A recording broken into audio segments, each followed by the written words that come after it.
On the morning of August 1st, 1992, millions of Kenyans woke up to the sound of something terrifying and strange on the radios. A voice, calm but commanding, announced that President Daniel Arap Moi had been removed from power. The army had taken over. A new man was now in charge. But it wasn't a general, it wasn't a powerful politician, it was someone almost nobody knew, a 29-year-old junior Air Force officer named Hezekiah Rabala Ochuka.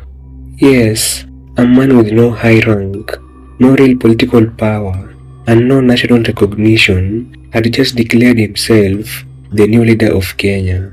How did this even happen? How could a young man from a small village, barely known beyond his military unit, take control of fighter jets, storm government buildings, and bring the capital city of Nairobi to a standstill?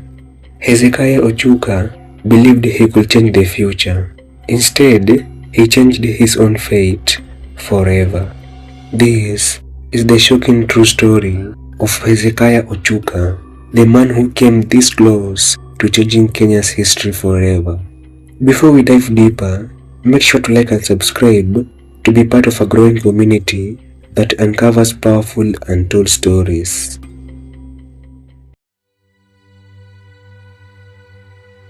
Hezekiah Rabala Ochuka was born on July 23, 1953 in Nyakach, a rural part of Kenya's Kisumu district, near the shores of Lake Victoria.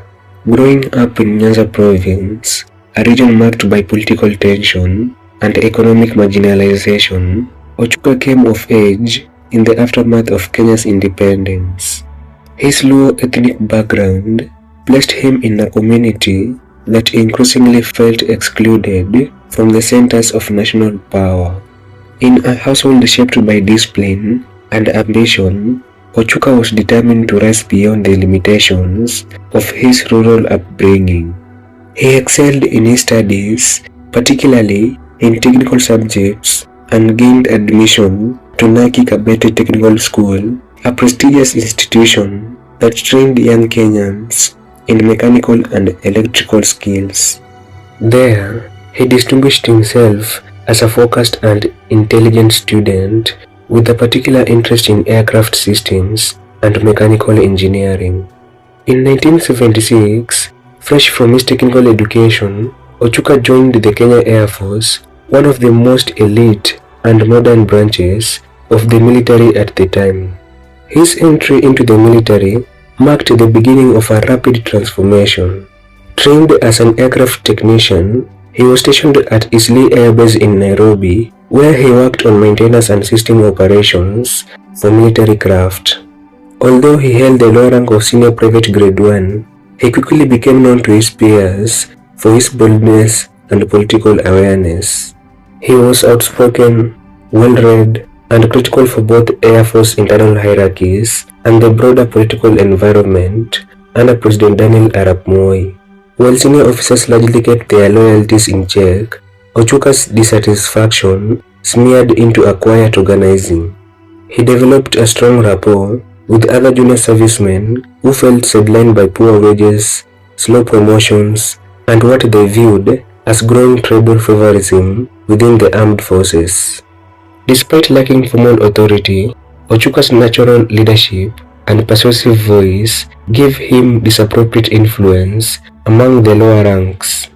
He built a network of like-minded airmen who saw in him not just a comrade, but a visionary with daring to challenge the system. As political representation increased and economic frustrations mounted in early 1980s, that network quietly transformed into a conspiracy. With the Air Force advanced communications and weaponry at his disposal and little oversight from the higher command, Ochuka began planning what will become one of the most audacious attempts to upend the Kenyan state. In the years leading to the attempted coup in 1982, the country was experiencing intense political, military, and economic pressure, though much of it was hidden from the public view. On the surface, Kenya appeared calm under the leadership of President Moi, who had taken power in 1978 following the death of the founding president, Jomo Kenyatta. But behind this calm facade, frustration was building across multiple sectors of society. After taking over, Moi had promised to uphold Kenyatta's legacy and preserve national unity. At first, he presented himself as a humble and approachable leader. However, as time went on, his government began concentrating power in the presidency. He removed political opponents, silenced critics, and filled key positions in government and security with trusted loyalists, many of them from his own ethnic group. What began as efforts to assert control soon turned into accusations of ethnic favorism and political exclusion. In 1982, a critical turning point came when Parliament, with Moi's backing, amended the constitution to make Kenya a de jure one-party state. This made the ruling party, KANU, the only legal party. Opposition was outlawed, dissent was treated as disloyalty, and arrests of more political critics became more frequent. Media was tightly controlled, civil society had little room to maneuver, and university students, previously vocal and politically active, were placed under heavy surveillance. Political debate moved from public platforms to whispers in private. The growing political representation was paralleled by deepening discontent within the military, especially the Kenya Air Force, where Hezekiah Ochuka was. The army and other security units, such as the GSU, received better funding, more advanced equipment, and rapid promotions. In contrast, Air Force servicemen lived in poor conditions and had limited career progression. There was also an underlying sense of tribal imbalance in how promotions and resources were distributed, fueling resentment among officers who felt marginalized. These grievances were not purely professional. Many of these young men came from poor or middle-class backgrounds. They were watching an economy that was fluttering, inflation was rising, basic goods were becoming more expensive, and jobs were scarce, especially for educated youth. While a small elite thrived, the average Kenyan struggled to make ends meet. Corruption was becoming more visible, and there was a widespread belief that state institutions were serving the interests of a few rather than the whole country. In this tense atmosphere, some officers in the Air Force began to believe that the political system could no longer be reformed from within. Hezekiah Ochuka was among them. He managed to influence others and quietly built a network of supporters. The conditions, both inside and outside the military, gave him space to plan. The Air Force's sense of neglect, the political climate of suppression, and the broader national frustration with economic hardship and governance failures created an environment where rebellion became thinkable. The seed of rebellion began to sprout quickly within the walls of military barracks and in civilian homes scattered across Nairobi. Secret meetings were held, first in small groups, then growing in confidence and purpose. Some took place in Eastleigh and Embakasi air bases. Others happened in the dimly lit living rooms of sympathizers in Umoja and Eastleigh. These meetings were not random. They were deliberate, charged with anger, and cloaked in secrecy. Hezekiah Ochuka emerged as the de facto leader of this growing plot. He was confident, persuasive, and ideologically driven. He convinced his fellow conspirators that change was not only necessary but possible, and that they could be the ones to bring it. They called themselves the People's Redemption Council. Their aim was to overthrow Moi's government and establish a temporary military administration that would restore fairness and in time return power to civilians. He wasn't alone. Alongside him were others distinguished Kenya Air Force servicemen, Corporal Pancras Okumu, Private Bramil Njereman, Sergeant Joseph Ogiti, Private Charles Oriwa, Senior Private Walter Ojwang, and Private Onyango Ogutu, among others. Most were young, idealistic, and angry. They believed that Kenya Air Force had been sidelined and that Moi's leadership was riddled with favorism and ethnic bias. They wanted a revolution and they were willing to risk anything for it. As July turned into August in 1982, the plan moved into its final phase. The mutineers seized Eastleigh and Embakasi air bases, overpowering their fellow soldiers and cutting off command lines. Aircraft were commanded and flown low over Nairobi as a show of force.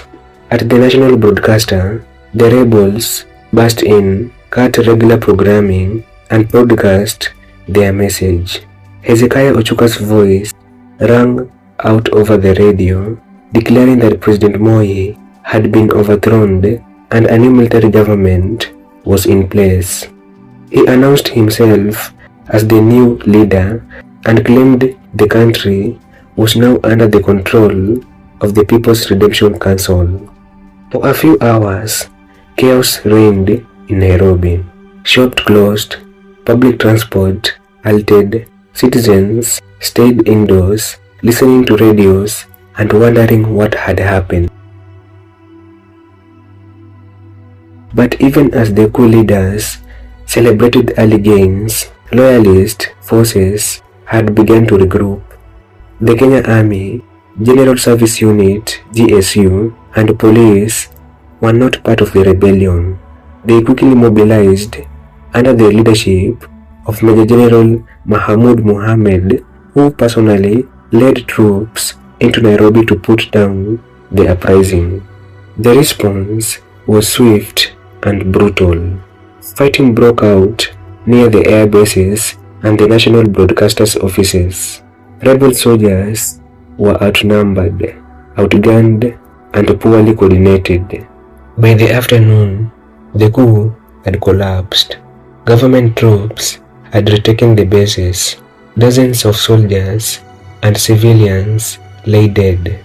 Hundreds were wounded. Ochuka fled across the border into Tanzania, hoping to find asylum. But under diplomatic pressure, Tanzanian authorities arrested and later extradited him back to Kenya. In the months that followed, a military court-martial tried him and his co-conspirators.